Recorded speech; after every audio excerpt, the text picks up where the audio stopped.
밀씨 야담에 방문해 주셔서 진심으로 감사드립니다. 좋아요와 구독은 저에게 큰 힘이 되는 지원이 되니 부디 다다소조해 주시면 감사하겠습니다. 이제 오늘의 이야기를 정식 개시하겠습니다.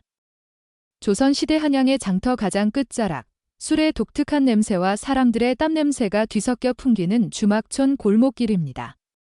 이곳의 바닥은 꽁꽁 얼어붙었는데 그 위를 아슬아슬하게 넘어가며 무거운 짐을 등에 업은 한 사내의 굵은 어깨가 보입니다.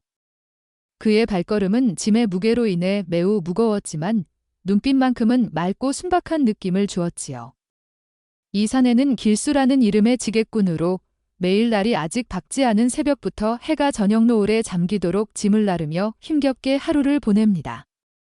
때로는 등골이 휘어질 것 같을 만큼 무거운 짐을 지고도 그 어떤 불평도 없이 견디며 고된 날들을 보내는 인물이었어요. 길수야, 오늘도 정말 부지런하구나. 해도 아직 뜨지 않았는데 벌써 짐을 나르고 계시네. 길가에서 마주친 김서방의 이 말에 길수는 입가를 살짝 올려 빙글빙글 웃기만 했습니다. 길수의 손은 오랜 노동으로 거칠고 투박했지만 그의 가슴 한켠에는 다른 누구보다도 따뜻한 마음이 흐르고 있었어요. 다만 그런 마음을 직접적으로 표현하는 법을 모르는 수줍은 사람이었죠. 김서방님, 이 짐 좀 잠시 맡아주시겠어요? 저는 잠시 우물가에서 물 한 모금 마시고 오겠습니다. 길수가 이렇게 말하며 우물가로 발길을 옮기던 그때였습니다. 치우쳐진 듯 어두운 밤하늘 아래 오직 달빛만이 겨우 길을 비추고 있었는데 갑자기 누군가의 슬픔에 찬 헤엄거리는 소리가 들려왔어요. 길수는 발걸음을 급히 멈추고 그 소리가 나오는 방향으로 한 걸음, 또 한 걸음 조심스럽게 다가갔지요. 우물가에는 한 여인이 온몸을 젖은 채 몸을 떨고 서 있었습니다. 달빛이 그녀의 얼굴을 하얗게 비추었는데 눈가에는 정옥한 눈물이 맺혀 있었죠. 그 여인의 눈동자 속에는 깊은 두려움이 가득 차 있었고 마치 무언가에게 쫓기고 있는 듯한 절박한 느낌이 전해졌습니다. 아가씨, 무슨 일로 이렇게 젖은 채 떨고 계시는지요?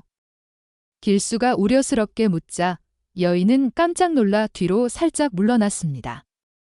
하지만 잠시 길수의 맑은 눈빛을 바라본 뒤 왠지 모를 안심감이 느껴져 조금씩 긴장을 풀었어요. 도와주세요, 제발. 여인은 떨리는 목소리로 말했고 이윽고 길수의 앞에 무릎을 꿇으며 그의 손을 꼭 잡았습니다. 달빛 아래 그녀의 옷차림을 자세히 보니 평범한 여인의 옷이 아니었어요. 화려한 비단 저고리와 아름다운 속치마, 그리고 손끝에는 정교한 매무새가 박혀 있어 분명 기생님의 모습이었죠. 날이 부디 저를 숨겨주십시오. 제 이름은 초란입니다. 초란에 떨리는 목소리에 길수는 잠시 망설였습니다. 평범한 백성이 관청의 일에 끼어드는 건 쉽게 큰 화를 초야 할 일이었기 때문이죠. 하지만 길수는 초란의 눈빛 속에 담긴 간절함을 뚜렷이 읽었어요. 날이라니, 난 그저 평범한 지객꾼일 뿐이에요. 그래도 따라오세요. 제 작은 다락방이지만 잠시 몸을 피할 곳은 될 겁니다.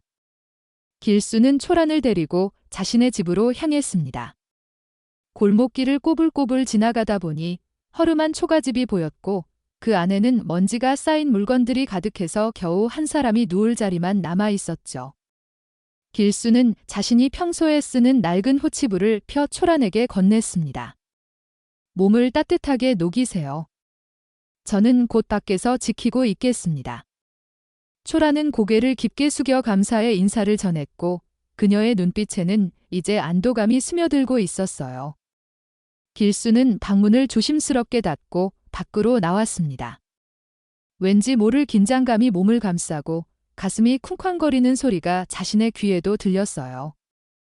평생 동안 이렇게 아름다운 여인을 가까이서 본 적이 없었기 때문일까요? 아니면 관청의 일에 끼어든 것이 대례할지 모를 두려움 때문일까요? 밤하늘의 별들이 유난히 반짝이는 그날 밤, 길수는 생전 처음으로 자신의 방을 다른 사람에게 내어주고 차가운 마루 바닥에 몸을 이었습니다. 하지만 마음 한구석에는 왠지 모를 따뜻함이 차오르고 있었죠. 그것은 누군가를 지켜준다는 뿌듯함과 사람들 사이에 느껴지는 따뜻한 정이었어요. 아침이 밝았습니다. 처마 끝에 매달린 고드름에서 물방울이 떨어지는 소리가 길수의 귀를 간지렸고 그는 뻣뻣한 몸을 일으키며 어젯밤 일들을 떠올렸습니다. 정말 어젯밤에 만난 여인은 꿈이 아니었을까? 길수는 초란을 모셔써둔 방의 문을 살짝 열어보았습니다. 아가씨. 하지만 방 안에는 아무도 없었고 단지 길수의 낡은 호치부가 가지런히 접혀있을 뿐이었죠. 길수는 한숨을 내쉬며 그저 하룻밤의 봄날 꿈이었구나 라고 속으로 생각하며 다시 평소의 일상으로 돌아갈 준비를 하던 순간이었습니다. 오빠님, 물 좀 데려왔어요. 갑자기 뒤에서 들려온 목소리에 길수는 깜짝 놀라 뒤를 돌아보았습니다. 초란이 물동이를 들고 서 있었고 그녀의 머리는 단정으로 빗어 올려 끈으로 묶었으며 신상에는 길수의 낡은 저고리를 걸치고 있었어요. 그 모습이 얼마나 소박하면서도 아름다웠는지 길수는 순간 말문이 막혔습니다. 아침밥이라도 지어드릴 텐데 쌀은 어디에 있나요? 초란의 질문에 길수는 황급히 방의 구석을 가리켰습니다. 그곳에는 쌀독이라고 부르기엔 민망할 정도로 작고 겨우 7척 양식의 쌀만 담긴 항아리가 있었죠. 평소 길수는 주막에서 아르바이트를 하며 식사를 해결하거나 김 하나 말아먹는 것으로 배고픔을 달래곤 했어요. 그렇게까지 하지 않아도 됩니다. 아가씨는 기생님이시잖아요. 이런 일은 길수의 말을 듣고 초란은 잠시 표정을 굳혔지만 이내 부드러운 미소를 지었습니다. 오늘만큼은 그저 한 여인으로 지내게 해주세요. 기생이 아니라 평범한 여인으로 이 말을 듣고 길수는 더 이상 아무 말도 하지 못했습니다. 초란은 솜씨 좋게 아침상을 차렸고 두 사람은 처음으로 마주 앉아 식사를 했습니다. 길수는 심장이 쿵쾅거려 음식이 잘 입맛에 안 왔지만 그래도 열심히 밥을 먹었죠. 해가 중천에 떴을 때 길수는 다시 짐을 나르러 나가야 했습니다. 제가 나가는 동안 절대 문을 열지 마세요. 오늘 해가 질 무렵에 돌아올게요. 초라는 고개를 끄덕이며 길수를 문 밖까지 배웅했습니다. 하루 종일 길수의 마음은 집의 다락방에 있는 초란에게 쏠려 있었습니다. 짐을 나르다가 실수로 발을 헛디뎌 넘어지기도 하고 잘못된 집에 짐을 내려놓기도 했어요. 이놈 길수야. 오늘따라 왜 이리 일을 망치느냐? 무슨 일이 생겼어? 주인의 꾸중에도 길수는 그저 웃기만 했습니다. 해가 아직 저물지 않았을 때 길수는 서둘러 일을 마치고 집으로 돌아왔습니다. 숨을 헐떡이며 방문을 열었을 때 초란이 창가에 앉아 길수의 낡은 바지를 고쳐 바느질하고 있었습니다. 돌아오셨어요, 오빠님. 초란의 목소리는 따스했고 길수는 왠지 모를 행복감에 가슴이 벅차 올랐습니다. 하지만 동시에 한편으로는 두려움이 밀려왔어요. 이런 행복이 과연 얼마나 오래 지속될 수 있을까? 하는 생각이 떠올랐죠. 해가 완전히 저물고 달이 뜨자 초라는 어젯밤 젖은 저고리를 말리겠다며 방 안에 가벼운 비단 속옷만 입은 채 돌아다녔습니다. 창문을 통해 들어오는 달빛이 초란의 어깨를 부드럽게 감싸고 촛불빛 너머로 보이는 그녀의 목선은 그 어떤 명화보다도 아름다웠어요. 길수는 그 모습을 보지 않으려 애썼지만 자꾸만 시선이 초란의 부드러운 곡선에 머물렸습니다. 마치 봄날에 녹아내리는 눈처럼 부드러운 그 곡선은 길수의 가슴을 뜨겁게 달구었죠. 초란은 길수에게 다가가 부드럽게 속삭였습니다. 오빠님, 이런데 저를 숨겨주신 사람이 또 어디 있을까요? 제가 이 은혜를 어떻게 갚아야 할까요? 초란의 부드러운 숨결이 길수의 목덜미를 스칠 때 그의 심장은 미친 듯이 뛰기 시작했습니다. 마치 청명한 가을날 산속에서 사슴을 쫓는 사냥꾼의 심장처럼 빠르게 뛰는 것이었죠. 초란이 비단으로 몸을 살짝 가리고 살짝 웃을 때 길수는 생전 처음으로 여인을 남자로서 바라보게 되었습니다. 그것은 단순한 욕망이라기보다는 한 사람을 온전히 품고 싶은 마음이었어요. 보호하고 지키고 함께 해고 싶은 진심이 길수의 가슴 속에서 불꽃처럼 피어올랐습니다. 날이 다시 밝아오면서 한양의 거리는 점차 분주해졌습니다. 하지만 이날따라 관군들이 평소보다 훨씬 많이 돌아다니는 모습이 보였어요. 길수는 짐을 나르다가 잠시 멈추고 귀를 기울였는데 그들은 궁에서 도망친 기생을 찾고 있다는 이야기를 듣았습니다. 임금님께 바칠 술상을 맡았는데 그 기생이 달아났다는 이야기였죠. 길거리 사람들의 대화를 듣고 길수의 가슴이 철렁일성 내려앉았습니다. 그들이 찾는 게 초란일까? 불안한 마음에 길수는 일을 일찍 끝내고 서둘러 집으로 향했습니다. 아가씨, 무슨 일이 있었어요? 왜 관군들이 아가씨를 찾고 있는 거예요? 길수의 긴장한 질문에 초란은 고개를 천천히 떨렸습니다. 잠시 침묵이 흐른 뒤 초란이 어렵게 입을 열었습니다. 사실 제가 술상을 엎드린 것이 아니라 신하들의 추악한 모습을 본 것뿐인데 초란의 이야기는 길수에게 큰 충격이었습니다. 어느 날 밤 임금님께 바칠 술상을 들고 가던 중 초란은 우연히 신하들의 비밀 모임을 엿듣게 됐습니다. 그 신하들은 임금님을 해치려는 암약을 세우고 있었다는 것이었죠. 그래서 저는 겁먹어 도망쳤어요. 그 자리에 있었다는 사실만으로도 저는 이미 죽은 목숨이나 다름없었기 때문에 초란의 말을 듣고 길수는 등골이 오싹해졌습니다. 이건 단순한 기생이 도망친 문제가 아니었어요. 나라의 안위까지 걸린 큰 일이었죠. 어서 피해가야 해요. 관군들이 이미 마을을 뒤지기 시작했으니 여기서는 오래 버틸 수 없을 거예요. 길수의 말이 아직 끝나기도 전에 밖에서 관군들의 무거운 발소리가 들려왔습니다. 그들은 집집마다 수색을 시작한 것이었죠. 저 집도 뒤져보아라. 한 집도 빠짐없이 살펴. 관군의 거친 목소리에 초란은 겁에 질려 몸을 떨기 시작했습니다. 길수는 재빨리 초란의 손을 꼬집어 잡았습니다. 제 뒤를 따라오세요. 뒷문으로 빠져나가자. 두 사람은 조용히 뒷문을 열고 밖으로 나왔지만 골목길 끝에서 또 다른 관군들과 마주치고 말았습니다. 거기 서라. 관군의 함성이 공중에 울렸습니다. 너희들 누구냐? 찰나의 순간 길수는 초란의 손을 꽉 잡고 힘껏 달렸습니다. 뒤에서는 관군들의 고함 소리와 빠른 발소리가 쫓아오는 듯 들려왔어요. 한양 성곽을 지나 산길로 접어들자 두 사람은 숨을 헐떡이며 결코 멈추지 못했습니다. 고운 날이 어두워질 테니 숲속으로 더 들어가야 해요. 관군들은 밤에는 수색을 멈출 테니까요. 초란의 견문에 길수는 급히 고개를 끄덕었습니다.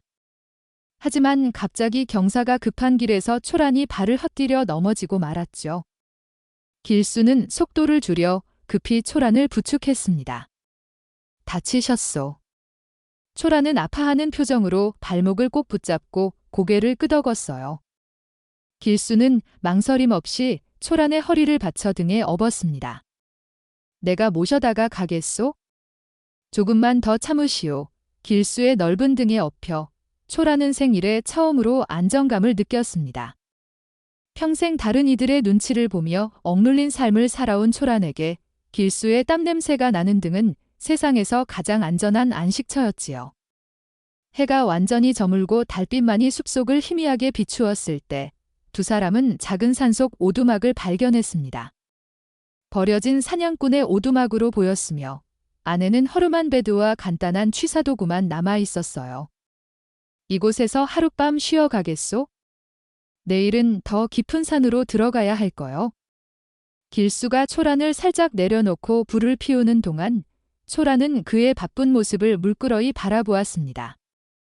자신을 위해 모든 것을 버리고 위험까지 감수하는 사람은 이 사람이 처음이었어요.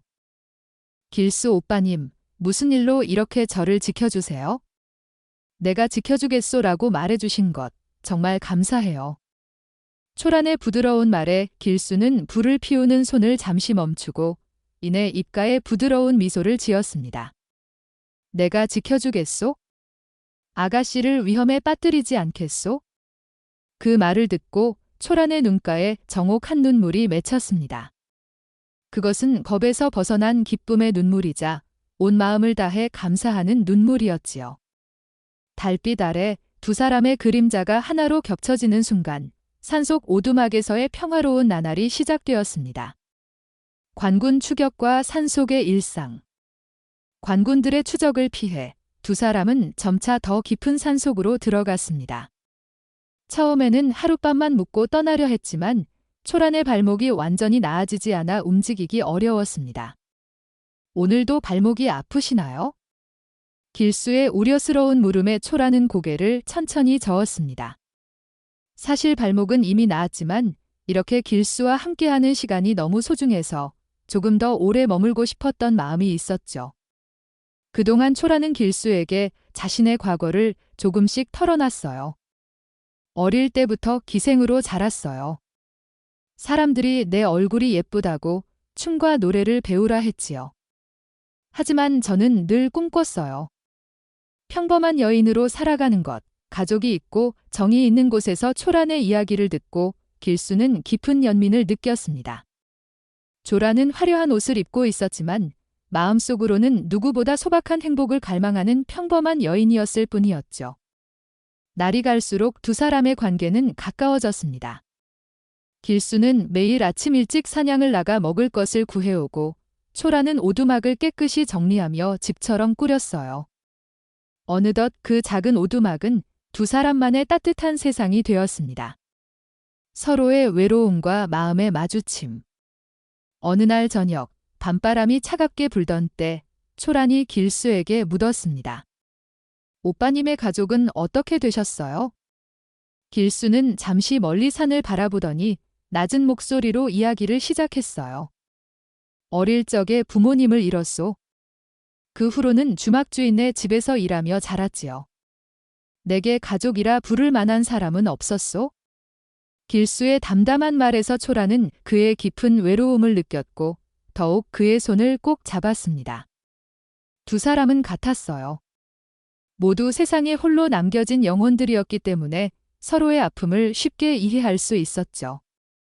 매일 저녁, 초란은 길수의 옷을 손수 빨아주고 그가 쓰던 베개에 자신의 머리카락을 묻히듯 눕기도 했어요. 이런 소소한 일상이 두 사람에게는 세상에서 가장 큰 행복이었습니다. 어느 날 밤, 산속에서 불어온 서늘한 바람에 초란이 몸을 떨고 있었어요. 봄이 왔지만 산속의 밤은 여전히 추웠습니다. 오빠님, 잠시만 조금만 따뜻함을 빌릴게요. 초란은 조심스럽게 길수의 곁으로 다가가 그의 어깨에 몸을 살짝 기댔습니다. 그 순간 길수는 몸이 얼어붙은 듯 움직일 수 없었어요. 초란의 부드러운 숨결이 귀가를 간지렸고 그녀의 손끝이 자신의 거친 손등을 스칠 때마다 마음이 뒤흔들렸습니다. 나는 단지 평범한 지게꾼인데 어찌 이런 여인을 길수의 마음속에 갈등이 있었지만 초란의 눈빛에는 두려움보다 애틋함이 그리고 오래 묻어있던 외로움이 가득했어요. 달빛이 오두막 창문으로 스며드는 그 밤, 두 사람은 서로의 손을 맞잡고 말없이 마음을 나눴습니다. 관군의 재등장과 동굴에서의 결심. 다음 날 아침, 길수는 일찍 일어나 산을 오르내리며 생각에 잠겼습니다. 초란에 대한 마음은 날이 갈수록 깊어졌지만 현실은 냉혹했어요. 자신은 궁중에서 도망친 기생을 숨겨준 죄인이었고 초란은 언제나 위험에 처해 있는 상황이었죠. 오두막으로 돌아오는 길, 길수는 멀리서 관군들이 산을 올라오는 모습을 보았습니다. 가슴이 철렁 내려앉았고 발걸음을 빠르게 해 오두막으로 달려갔습니다. 초란아, 어서 일어나시오. 관군들이 산에 올라오고 있어. 길수의 긴급한 외침에 초란은 놀라 벌떡 일어났습니다. 두 사람은 서둘러 간단한 짐을 챙겼지만 관군의 발소리는 점점 가까워졌어요. 그들은 급히 오두막 주변을 둘러보고 작은 동굴을 발견해 몸을 숨겼습니다. 내일 아침 관군들이 철수하면 저 북쪽 마을로 가겠소. 그곳에 내 친구가 있어서 잠시 도움을 청할 수 있을 거요. 길수의 말에 초란은 조용히 고개를 끄덕였지만 그의 눈빛은 평소와 달리 깊은 고민이 담겨 있었어요. 오빠님, 초란이 천천히 입을 열었습니다. 이대로 도망다니면 오빠님까지 위험해질 거예요. 제가 자수하는 게 좋겠어요. 길수는 화들짝 놀라 초란의 어깨를 꼬집어 잡았습니다. 무슨 말씀이요? 그러면 당신은 어떻게 되겠소? 길수가 흥분해서 목소리가 높아졌어요. 초란은 쓸쓸한 미소를 지으며 말했어요. 처음부터 제 운명이었나 봐요. 어차피 기생은 누군가의 소유물이고 이제껏 제 인생도 그렇게 그려왔으니까요. 그 말을 듣고 길수의 가슴이 찢어지는 것 같았습니다. 그는 초란의 손을 더욱 꽉 잡으며 외쳤어요. 아니요. 초란아, 당신은 누구의 것도 아니요. 당신은 스스로의 존재이요. 당신 자신의 것이요. 이 말을 듣고 초란의 눈에서 눈물이 왈칵 쏟아졌습니다. 평생 처음으로 자신을 자신이라고 인정해주는 말을 들었기 때문이죠. 동굴 속 차가운 바위 위에서 두 사람은 서로의 온기에 의지하며 밤을 보냈습니다. 초란은 길수의 가슴에 얼굴을 묻고 조용히 울었어요. 그것은 슬픔이 아니라 오랜 시간 억눌렸던 마음이 드디어 열리는 소리였죠. 오빠님, 정말로 저를 지켜주실 수 있을까요? 초란의 속삭임에 길수는 망설임 없이 대답했습니다. 내 목숨을 걸고 지켜겠소? 그 말을 듣고 초란은 길수의 얼굴을 두 손으로 감싸 마치 평생 기억할 얼굴을 새기듯 바라보았습니다. 그리고 조심스럽게 그의 입술에 다가가 댔죠. 두 사람의 입술이 만나는 순간 세상의 모든 소리가 멈췄습니다. 바람소리, 나뭇잎 스치는 소리, 멀리 관군의 발소리까지 모두 사라졌고 오직 두 심장의 고동소리만이 동굴 속에 울려 퍼졌습니다. 그날 밤 초란은 길수에게 온 마음을 열었습니다. 그것은 단순한 육체의 결합이 아니라 오랜 외로움을 안고 살았던 두 영혼이 서로를 알아보고 마침내 하나가 된 순간이었죠. 마치 오래전부터 약속된 인연처럼요.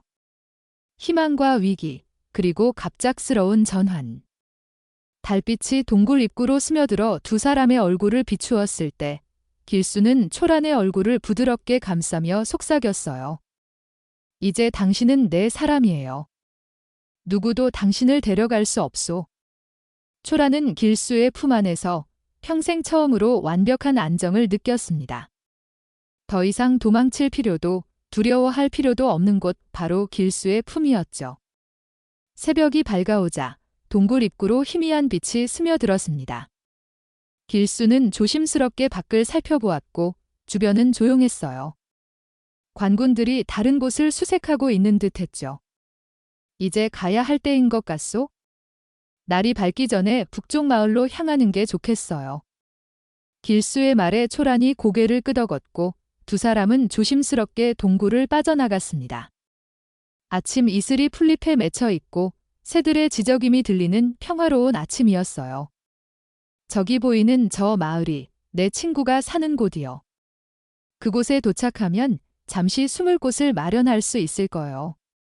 길수가 가리키는 방향으로 초란은 고개를 돌렸습니다. 멀리 작은 마을이 보였고 그 속에서 희망이 느껴졌지만 그때 갑자기 숲속에서 말발굽 소리가 들려왔어요. 관군이다. 어서 숨으시오. 길수는 급히 초란을 끌어안쳐 큰 바위 뒤로 몸을 숨겼습니다. 심장이 미친 듯이 뛰었고 관군들의 발소리는 점점 가까워졌습니다. 저기 사람 있다. 붙잡아라. 관군의 외침이 들렸을 때 길수는 초란을 더 깊숙이 숨기고 스스로 밖으로 나섰습니다. 이 사람은 그저 나무를 하러 온 평범한 백성일 뿐입니다. 길수의 말에 관군들은 의심스러운 눈빛으로 주변을 살펴보았지만 그때 초란이 숨어있는 바위 뒤에서 작은 돌이 굴러떨어지는 소리가 났어요. 관군들의 시선이 일제히 그곳으로 향했고 누군가 외쳤습니다. 누가 있나? 나오지 않으면 활을 쏘겠다. 초란은 겁에 질려 천천히 바위 뒤에서 나왔습니다. 길수는 절망감에 주저앉고 싶었지만 마지막까지 초란을 지키려 했어요. 이 여인은 죄가 없소. 모든 것이 내 잘못이요. 하지만 길수의 외침도 소용이 없었습니다. 관군들은 초란을 거칠게 붙잡았고 초라는 아무런 저항도 하지 않았습니다. 다만 길수를 향해 애틋한 눈빛을 보냈을 뿐이었죠. 길수 오빠님, 잊지 마세요. 제 마음을. 초란의 말이 끝나기도 전에 관군들은 그녀를 말에 태웠고 길수마저 체포하려 하였습니다. 그때 갑자기 숲속에서 한 무리의 사람들이 나타났습니다. 멈추시오. 왕명이여. 초라와 함께 나타난 이들은 관군과 달리 검은 옷을 입고 있었고 그들 중 앞장선 사람은 품속에서 옥새가 찍힌 문서를 꺼내 보였어요. 이 자를 풀어주시오. 그는 보호받아야 할 인물입니다. 관군들은 옥새 문서를 보고 당황했지만 어쩔 수 없이 물러섰습니다. 길수는 어리둥절한 표정으로 그들을 바라보았을 때 검은 옷을 입은 사람이 공손히 인사. 계속. 했습니다. 길수 대감, 오랜 시간 찾아뵙기 위해 노력했습니다. 그 후 그는 품속에서 또 다른 물건을 꺼냈는데 그것은 옥새 문양이 새겨진 작은 주머니였습니다. 이 문양을 기억하십니까? 이것은 대감님의 출생 비밀을 담고 있는 물건입니다. 길수는 그 주머니를 보고 충격에 휩싸였습니다. 그 문양은 어릴 적 부모님으로부터 물려받고 언제나 몸에 지니고 다녔던 유일한 추억이었기 때문입니다. 그게 무슨 뜻이요? 그는 떨리는 목소리로 물었습니다. 검은 옷을 입은 사람은 천천히 답했습니다. 대감님은 패서인 왕자의 혈통을 이어받은 분이십니다. 과거 정변으로 인해 백성 속에 숨어 살았지만 이제 진실을 밝힐 때가 왔습니다. 말을 마치고 그 사람은 길수 앞에 무릎을 꿇었고 뒤에 있던 사람들도 모두 그 뒤를 따랐습니다. 길수는 믿을 수 없는 현실의 말문이 막혔지만 곧 초란을 떠올려 급히 묻습니다. 그럼 초란아, 저 여인은 죄가 없소. 그녀는 왜 이런 곤경에 처했나요? 검은 옷을 입은 사람은 부드럽게 웃으며 답했습니다. 대감님께 안심하세요. 초란님은 우리가 대감님을 보호하기 위해 미리 보내신 사람입니다. 궁중에서 대감님의 존재를 알게 된 반란 세력이 대감님을 해치려 하자 초란님께 대감님을 찾아 안전하게 지키라는 임무를 맡겼습니다. 그녀가 도망친 기생이라는 모습은 오로지 반란 세력의 눈을 속이기 위한 꾸밈이었습니다. 이 말을 듣고 길수는 깨달았습니다. 초란이 겪었던 두려움과 눈물, 그리고 스스로를 숨기려 한 이유 모두가 자신을 보호하기 위한 노력이었던 것입니다. 그는 서둘러 초란에게 다가가 그녀의 얼굴을 살펴보며 말했습니다. 아가씨, 괜찮으세요? 괴로워하지 마요. 초란은 눈물을 닦고 길수에게 미소를 보였습니다. 오빠님, 제가 할 수 있었던 건 이것뿐이었어요. 대감님을 안전하게 지킬 수 있어서 다행입니다. 그때 관군들의 머리로 있던 장교가 다가와 겸허히 인사했습니다. 대감님, 초란님, 잘못을 저질렀습니다. 앞으로는 반드시 안전을 지켜드리겠습니다. 길수는 초란의 손을 꼭 잡고 검은 옷을 입은 사람에게 묻습니다. 이제 우리에게 무슨 일이 기다릴까요? 대감님은 즉시 궁으로 돌아가 자신의 위치를 되찾아야 합니다. 그리고 반란 세력을 처벌하고 나라를 안정시키는 일이 기다리고 있습니다. 그 후 그 사람은 초란을 가리키며 추가했습니다.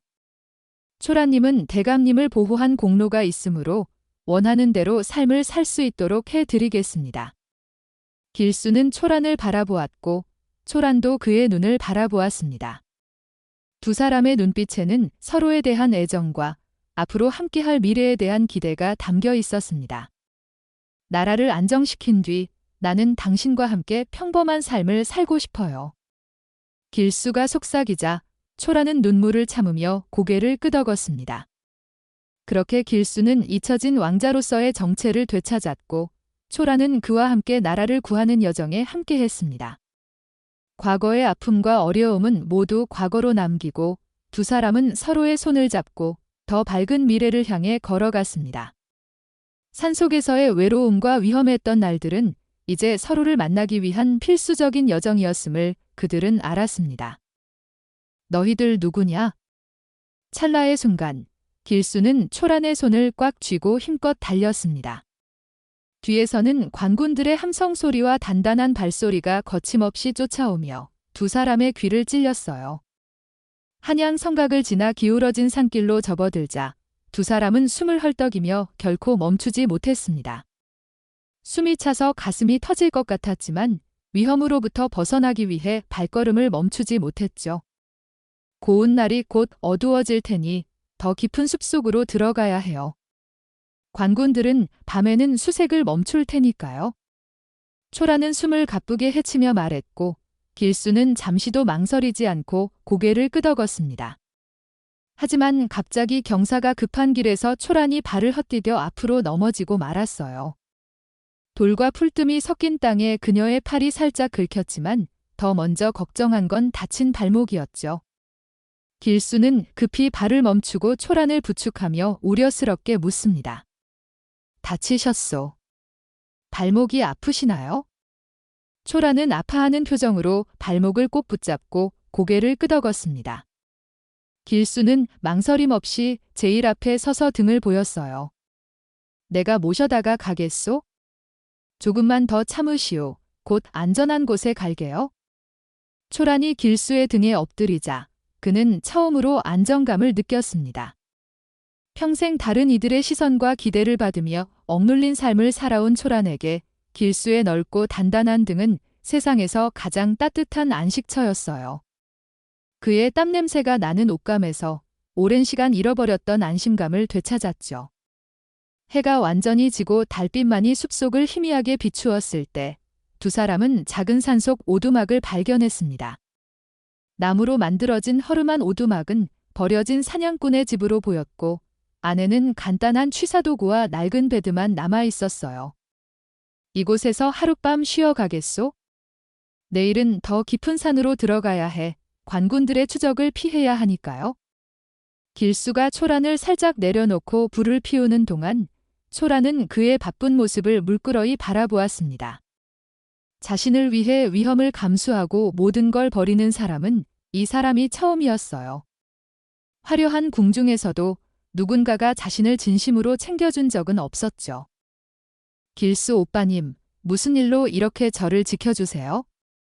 내가 지켜주겠소라고 말해주신 것 정말 감사해요. 초란의 부드러운 목소리에 길수는 불을 피우는 손을 잠시 멈췄습니다. 그는 돌아보며 입가에 부드러운 미소를 지었어요. 내가 지켜주겠소?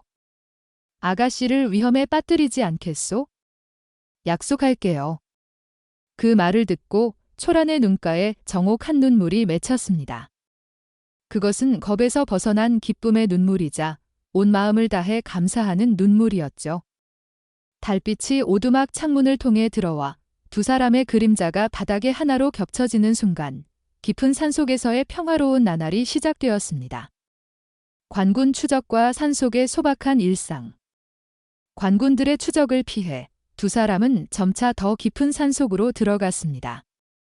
처음에는 하룻밤만 묵고 떠나려 했지만 초란의 발목이 완전히 나아지지 않아 움직이기 어려웠습니다. 매일 아침 길수는 초란의 발목 상태를 묻고 매일 저녁은 그녀를 위해 따뜻한 차를 끓였어요. 오늘도 발목이 아프시나요? 길수의 우려스러운 물음에 초란은 살짝 웃으며 고개를 저었습니다. 사실 발목은 이틀 전부터 잘 나았지만 이렇게 길수와 함께하는 시간이 너무 소중해서 조금 더 오래 머물고 싶은 마음이 있었죠. 그동안 초란은 길수에게 자신의 과거를 조금씩 털어놨어요. 어릴 때부터 기생으로 자랐어요. 사람들이 내 얼굴이 예쁘다고 춤과 노래, 저술을 배우라 했지요. 하지만 저는 늘 꿈꿨어요. 평범한 여인으로 살아가는 것 가족이 있고 매일 함께 밥을 먹고 오후에는 햇살 아래 이야기를 나누는 그런 사무려. 초란의 이야기를 듣고 길수는 깊은 연민을 느꼈습니다. 조라는 화려한 비단옷을 입고 있었지만 마음속으로는 누구보다 소박한 행복을 갈망하는 평범한 여인이었을 뿐이었죠. 날이 갈수록 두 사람의 관계는 가까워졌습니다. 길수는 매일 아침 일찍 사냥을 나가 토끼나 새를 잡아오고 초라는 오두막을 깨끗이 정리하며 옷을 빨고 심지어는 주변에서 구한 야채로 간단한 음식도 만들었어요. 어느덧 그 작은 오두막은 두 사람만의 따뜻한 세상이 되었습니다. 서로의 외로움과 마음의 연결. 어느 날 저녁, 밤바람이 차갑게 불어오는 와중에 초란이 길수에게 묻었습니다. 오빠님의 가족은 어떻게 되셨어요? 어렸을 때부터 혼자 계셨어요. 길수는 잠시 멀리 산봉우리를 바라보더니 낮은 목소리로 이야기를 시작했어요. 어릴 적에 전염병으로 부모님을 잃었소. 그 후로는 주막주인네 집에서 일하며 자랐지요. 저녁에는 설거지를 하고 아침에는 물을 길어오는 일을 했어요. 내게 가족이라 부를 만한 사람은 없었소? 길수의 담담한 말에서 초라는 그의 깊은 외로움을 느꼈습니다. 그래서 그녀는 조심스럽게 길수의 손을 꼭 잡았어요. 두 사람은 같았어요. 모두 세상에 홀로 남겨진 영혼들이었기 때문에 서로의 아픔을 쉽게 이해할 수 있었죠. 매일 저녁, 초라는 길수의 낡은 옷을 손수 빨아주고 그가 쓰던 베드에 자신의 머리카락을 묻히듯 눕기도 했어요. 이런 소소한 일상, 누군가를 위해 무언가를 하는 행동, 함께 앉아 말없이 불빛을 바라보는 시간, 이 모든 게 두 사람에게는 세상에서 가장 큰 행복이었습니다. 어느 날 밤, 산속에서 불어온 서늘한 바람에 초란이 몸을 떨고 있었어요. 봄이 왔지만 산속의 밤은 여전히 추웠습니다. 오빠님, 잠시만 조금만 따뜻함을 빌릴게요. 초라는 얼굴을 붉히며 조심스럽게 길수의 곁으로 다가갔고 그의 어깨에 몸을 살짝 기댔습니다. 그 순간 길수는 몸이 얼어붙은 듯 움직일 수 없었어요. 초란의 부드러운 숨결이 귀가를 간지렸고 그녀의 손끝이 자신의 거친 손등을 살짝 스칠 때마다 마음이 뒤흔들렸습니다. 나는 단지 평범한 지게꾼인데 어찌 이런 여인을. 길수의 마음속에 갈등이 있었지만 초란의 눈빛에는 두려움보다 애틋함이, 그리고 오래 묻어있던 외로움이 가득했어요. 달빛이 오두막 창문으로 스며드는 그 밤, 두 사람은 서로의 손을 맞잡고 말없이 마음을 나눴습니다. 그때 그들은 알았어요. 서로가 찾던 안정을 서로에게서 찾았다는 걸. 관군의 재등장과 위기 속의 결심. 다음 날 아침, 길수는 일찍 일어나 산을 오르내리며 생각에 잠겼습니다. 초란에 대한 마음은 날이 갈수록 깊어졌지만 현실은 냉혹했어요.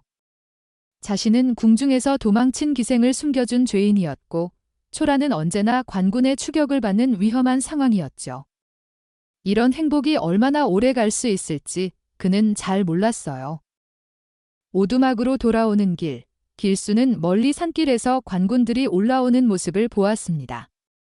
갈색 옷을 입은 관군들이 줄지어 움직이고 있었고 그들 수중에는 칼과 창이 보였어요.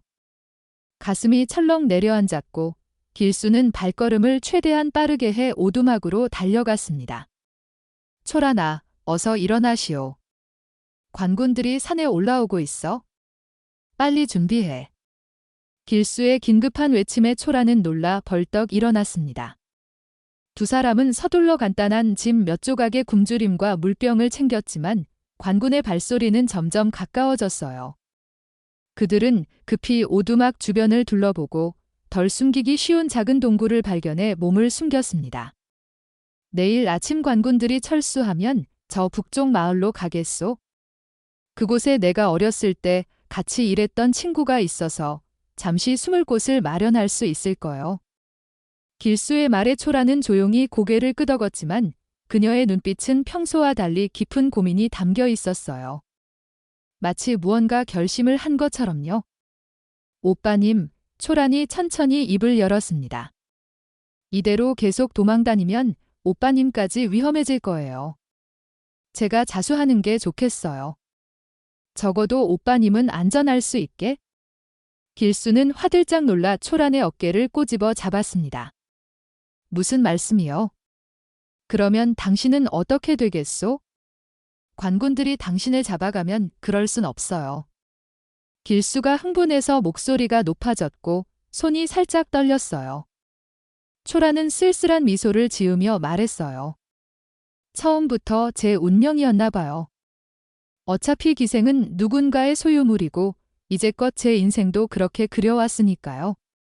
오빠님만은 안전해야 해요. 그 말을 듣고 길수의 가슴이 찢어지는 것 같았습니다. 그는 초란의 손을 더욱 꽉 잡으며 외쳤어요.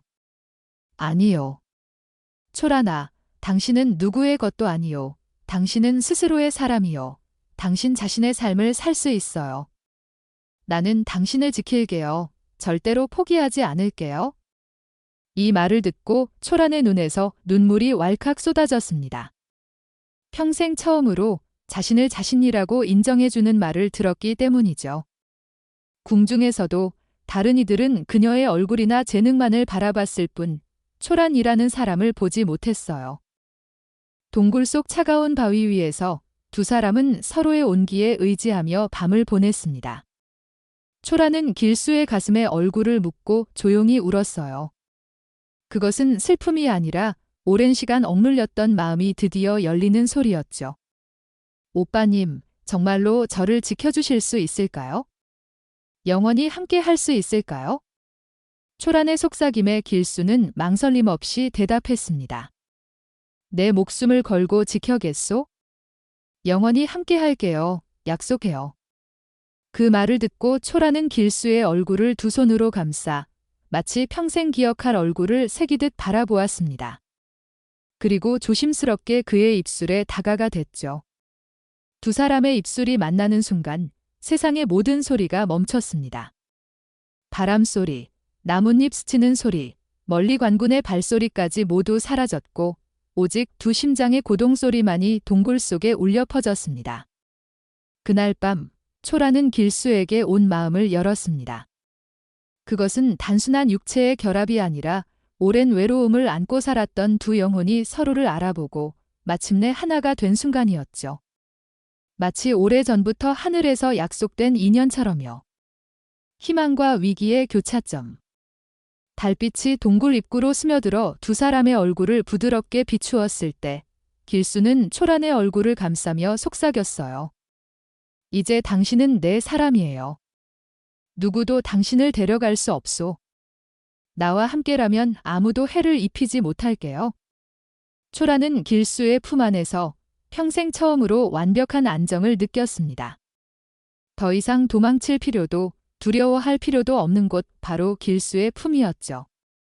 그의 품에서 그녀는 마음껏 울고 웃을 수 있었어요. 새벽이 밝아오자 동굴 입구로 희미한 빛이 스며들었습니다. 길수는 조심스럽게 밖을 살펴보았고 주변은 조용했어요. 관군들이 다른 곳을 수색하고 있는 듯했죠. 이제 가야 할 때인 것 같소? 날이 완전히 밝기 전에 북쪽 마을로 향하는 게 좋겠어요. 사람들이 많아지면 눈에 띄기 쉬워져요. 길수의 말에 초란이 고개를 끄덕였고 두 사람은 조심스럽게 동굴을 빠져나갔습니다. 아침 이슬이 풀잎과 나뭇가지에 맺혀 반짝이고 새들의 지저귀미 산속을 가득 채우는 평화로운 아침이었어요. 길수는 초란의 손을 꼭 잡고 앞을 이끌었고 그녀는 그의 뒤를 따라 꼼꼼히 발자국을 맞추며 걸었습니다.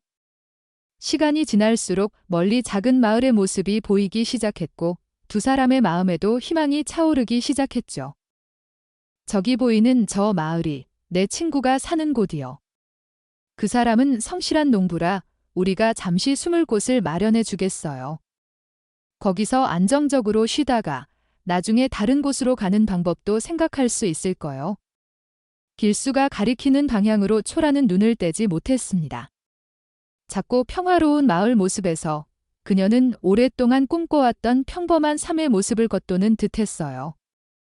하지만 그때 갑자기 숲속 깊은 곳에서 말발굽이 땅을 밟는 소리가 들렸습니다. 덜컹, 덜컹 하는 소리가 점점 가까워지고 심지어 관군들의 목소리도 들리기 시작했어요.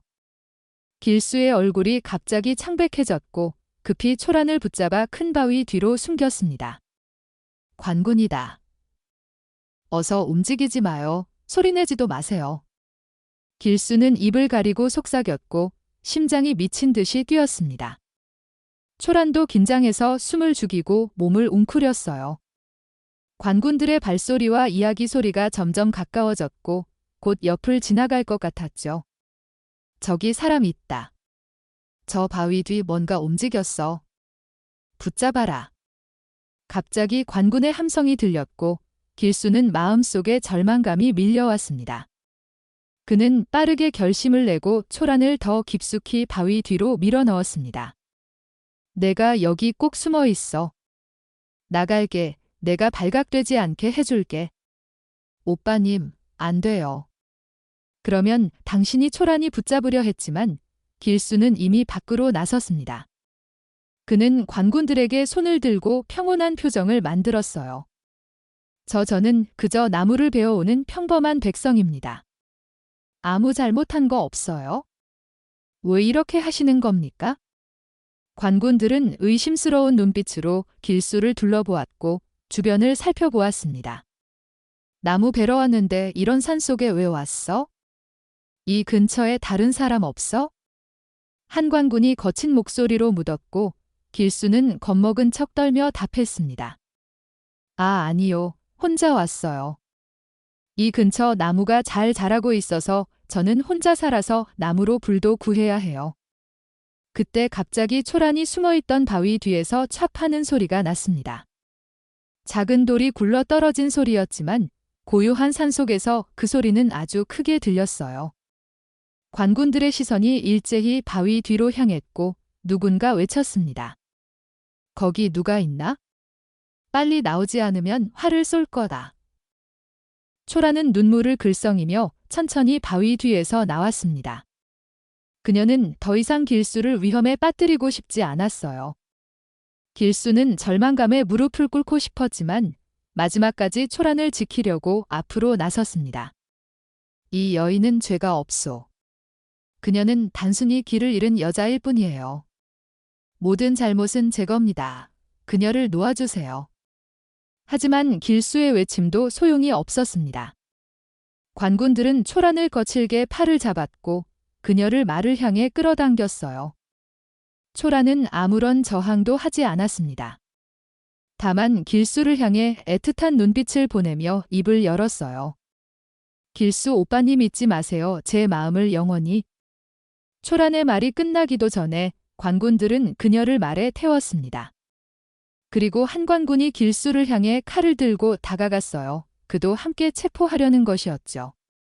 길수는 눈을 감고 자신의 운명을 받아들이려 했지만 그때 갑자기 숲속에서 또 다른 소리가 들렸습니다. 멈추시오. 누가 용감하게 왕의 사람을 대하느냐? 굵고 힘찬 목소리가 들렸고 곧 검은 옷을 입은 사람들이 무리지어 나타났습니다. 그들은 관군들보다 훨씬 단정적인 자세를 취하고 손에는 칼과 함께 옥새가 새겨진 서류를 들고 있었어요. 관군들은 그들을 보고 당황했고 칼을 살짝 낮췄어요. 이 자들은 누구냐? 여기서 무슨 짓을 하려는 겁니까? 관군의 장교가 소리치며 물었지만 검은 옷을 입은 사람 중 한 명이 앞으로 나와 서류를 보였어요. 이것은 왕의 옥새가 찍힌 문서입니다. 이 여인, 초란, 과이 남자, 길수는 보호받아야 할 인물이니 즉시 풀어주시오. 반항하면 왕의 벌을 받을 겁니다. 관군들은 옥새 문서를 보고 겁을 먹었습니다. 왕의 명령에 반할 수 없었기 때문에 초란의 손을 떼고 뒤로 물러났어요. 길수는 어리둥절한 표정으로 검은 옷을 입은 사람들을 바라보았고 초란도 놀란 눈으로 그들을 쳐다보았어요. 검은 옷을 입은 사람 중 앞장선 남자가 길수에게 다가가 공손히 인사했습니다. 길수 대감, 오랜 시간 찾아뵙기 위해 노력했습니다. 왕님께서 대감님을 그리워하시고 안전을 걱정하셨어요. 그 후 그는 품속에서 작은 주머니를 꺼냈고 그 상면에는 특별한 문양이 새겨져 있었어요. 이 문양을 기억하십니까? 이것은 대감님의 출생을 증명하는 유품입니다. 대감님은 폐서인 왕자의 혈통을 이어받은 분이십니다. 길수는 그 주머니와 문양을 보고 충격에 휩싸였습니다. 그 주머니는 어릴 적 부모님으로부터 물려받고 언제나 몸에 지니고 다녔던 유일한 추억이었어요. 그럼 제가 왕자의 아들인데? 그럼 초란은? 초란님은 왕님의 명령으로 대감님을 보호하기 위해 보내신 분입니다. 검은 옷을 입은 사람이 답했습니다. 궁중에 반란 세력이 있었고 그들이 대감님을 해치려 했습니다. 그래서 왕님은 초라님에게 대감님을 찾아 안전하게 지키라는 임무를 맡겼고 초라님은 도망친 기생이라는 모습으로 위장해서 대감님을 찾았습니다. 모든 것이 대감님을 보호하기 위한 계획이었습니다. 이 말을 듣고 길수와 초라는 서로를 바라보았습니다. 모든 혼란과 위험, 그리고 서로에 대한 마음이 이제야 정리되는 것 같았어요. 길수는 초란에게 다가가 그녀의 얼굴을 살펴보며 말했습니다. 아가씨, 괜찮으세요? 다쳤나요? 초란은 눈물을 닦고 웃으며 답했습니다. 오빠님, 이제는 길수 대감, 저는 괜찮아요.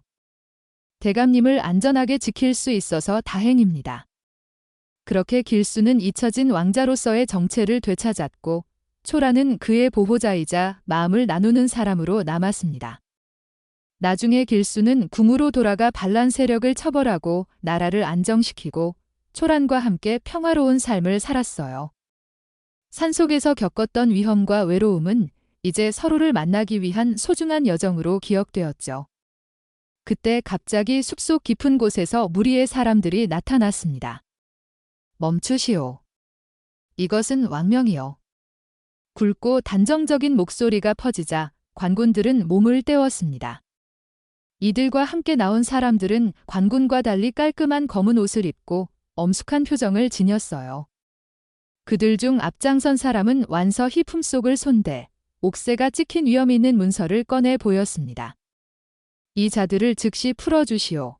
그들은 왕님의 명으로 보호받아야 할 인물입니다. 관군들은 옥새 문서를 보고 당황한 기색이 일 나왔습니다. 왕의 표식인 옥새 앞에서는 어쩔 수 없이 검은 옷을 입은 사람들에게 물러서야 했죠. 반면 길수는 어리둥절한 표정으로 제자리에 서 있을 뿐이었습니다. 평범한 지객꾼인 자신이 보호받아야 할 인물이라고 할 수 있을까? 그는 이해하지 못했어요. 검은 옷을 입은 사람이 길수에게 한 발 더 다가가 공손히 인사했습니다. 길수 대감, 오랜 시간 대감님을 찾아뵙기 위해 노력했습니다. 드디어 만나게 되어 영광입니다. 말하며 그는 다시 품속에서 물건을 꺼냈는데 그것은 옥새 문양이 정교하게 새겨진 작은 주머니였습니다. 이 문양을 기억하십니까? 이 주머니는 대감님의 출생 비밀을 담고 있는 가장 중요한 증거입니다. 길수는 그 주머니를 보고 충격에 휩싸였습니다. 그 문양은 어릴 적 부모님으로부터 물려받고 언제나 주머니에 넣어 다녔던 유일한 추억이었기 때문이죠.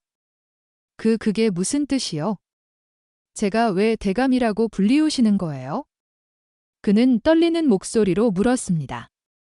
검은 옷을 입은 사람은 진지하게 답했습니다. 대감님은 지난 정변에서 피신하셨던 패서인 왕자의 혈통을 이어받은 분이십니다. 당시 위험을 피하기 위해 신분을 숨기고 평민으로 살아가셨지만 이제 진실을 밝힐 때가 왔습니다. 말을 마치고 그 사람은 길수 앞에 무릎을 꿇었고 뒤에 있던 모든 사람들도 함께 무릎을 꿇었습니다. 길수는 믿을 수 없는 현실에 말문이 막혔습니다. 곧이어 그는 초란을 떠올려 급히 외쳤습니다. 그럼 초란아, 저 여인은 죄가 없소. 그녀는 왜 관군에게 쫓기고 있었는 거예요? 검은 옷을 입은 사람은 고개를 들어 답했습니다. 초란님은 우리가 대감님을 보호하기 위해 미리 보낸 사람입니다. 궁중에서 대감님의 존재를 알게 된 반란 세력이 대감님을 해치려 했기 때문에 초란님께 대감님을 찾아 안전하게 지키라는 임무를 맡겼습니다. 길수는 이 말을 듣고 또 다른 충격을 받았습니다. 자신이 왕족의 혈통이라고 하니 초란이 자신을 보호하기 위해 위험을 감수했다는 사실이 꿈만 같았어요. 그럼 왜 초란이 관군에게 쫓기고 있었죠? 초란님은 궁에서 대감님의 존재를 증명하는 문서를 훔쳐 도망친 겁니다. 그 문서가 반란 세력에게 넘어가면 대감님의 목숨이 위험해질 테니 그녀는 의도적으로 관군을 인당겨 대감님을 보호했습니다. 이 설명을 들고 길수는 초란을 바라보았습니다. 초란의 눈에는 미안함과 애틋한 사랑이 뒤섞여 있었고 그동안 모든 걸 숨겼다는 죄책감이 느껴졌어요. 그럼 이제 우리가 어찌 해야 합니까? 길수가 물었습니다. 대감님께서는 저희와 함께 안전한 곳으로 가셔서 잠시 숨겨 계셔야 합니다. 기다리다가 적절한 시계가 와면 모든 것을 공식적으로 밝히겠습니다. 검은 옷을 입은 사람들이 길수를 모시고 떠나려 할 때 길수는 갑자기 발을 멈췄습니다. 초라는 여전히 관군에게 팔을 잡혀 있었기 때문이죠. 관군들은 왕명에 따라 길수를 놓아줬지만 초란을 여전히 죄인으로 간주하고 있었어요. 잠깐. 길수가 크게 소리쳤습니다. 이 여인도 함께 가야 해요. 없으면 제가 가지 않습니다. 검은 옷을 입은 사람들은 망설이는 표정을 보였습니다. 하지만 대감님, 초라님은 이미 궁에서 죄인으로 낙인 찍혔습니다. 함께 가면 대감님의 신분이 위험해질 수 있습니다. 길수의 눈빛이 단호해졌습니다. 내 피가 아무리 높다 해도 이 여인 없이 아무 의미가 없소. 제가 이 여인을 지켜야 합니다. 말하며 그는 관군들 앞에 무릎을 꿇었습니다. 제발 이 여인을 풀어주시오. 제 목숨을 바쳐 빌겠습니다. 관군들은 당황했습니다. 방금 전까지 왕의 친족으로 밝혀진 사람이 자신들 앞에 무릎을 꿇었다는 사실이 믿기지 않았어요. 그때 관군의 우두머리가 나섰습니다. 물러나라. 이 여인은 내가 책임지겠다. 그는 다른 병사들을 물러나게 한 뒤 길수에게 다가가 속삭였습니다. 대감의 진심을 보았소.